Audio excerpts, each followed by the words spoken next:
Nous avons essayé de réunir théoriciens de l'optimisation avec praticiens de l'optimisation dans un volet bio-inspiré.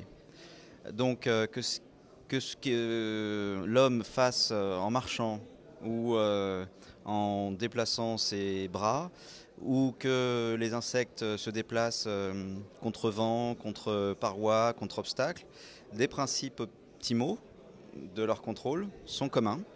Et on a essayé de discuter à la fois au niveau théorique et à la fois au niveau électronique, système embarqué, de ces systèmes optimaux.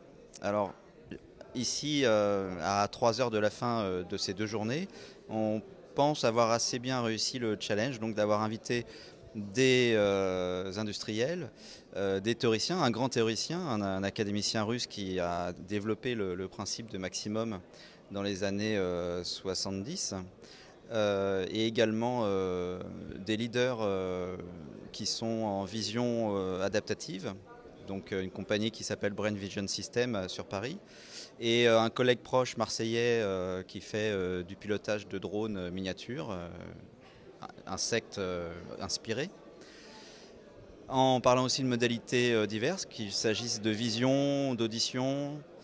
On a trouvé des principes communs. Et c'est toujours délicat à construire entre des gens qui se rencontrent rarement parce que c'est des communautés séparées. Donc je pense qu'on a, grâce à l'infrastructure de Neptune, réussi à créer un petit trait d'union. Alors après, on va essayer de l'alimenter par d'autres réunions. Déjà, on va essayer de publier correctement ce qu'on a pu dire, échanger dans un journal. On est en train de définir lequel. Et si on arrive à ça, on aura gagné beaucoup de choses. Donc c'est un bon accélérateur. Alors il s'agit soit de reconstruction d'images, de traitement d'images pour les restaurations d'images détériorées, soit de suivi d'objets en vision. Et notamment l'industriel qu'on a reçu vend des milliers de licences en ce moment sur la Chine pour faire le suivi des déplacements dans les stations de bus en Chine.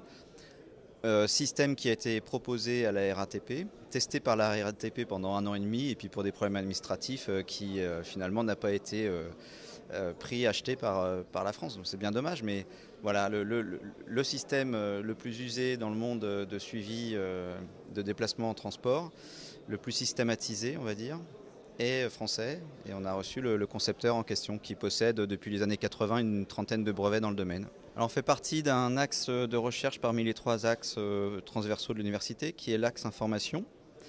Et dans ce domaine, on traite à la fois du traitement de signal, des problèmes théoriques d'optimisation et des inspirations qui peuvent être biologiques, neurobiologiques, pour optimiser ces systèmes de traitement d'information.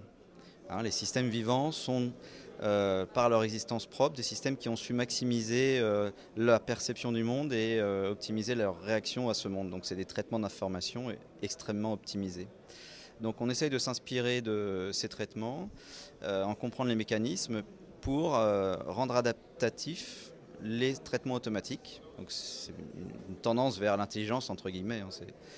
Rendre adaptatif un système, c'est le rendre autonome, donc lui donner une certaine intelligence. Et on est encore loin de prouesses de systèmes vivants aujourd'hui avec nos automates, que ce soit des robotiques, des humanoïdes ou des algorithmes qui sont dans nos téléphones portables. Donc il y a énormément de potentiel à faire des recherches dans ce domaine.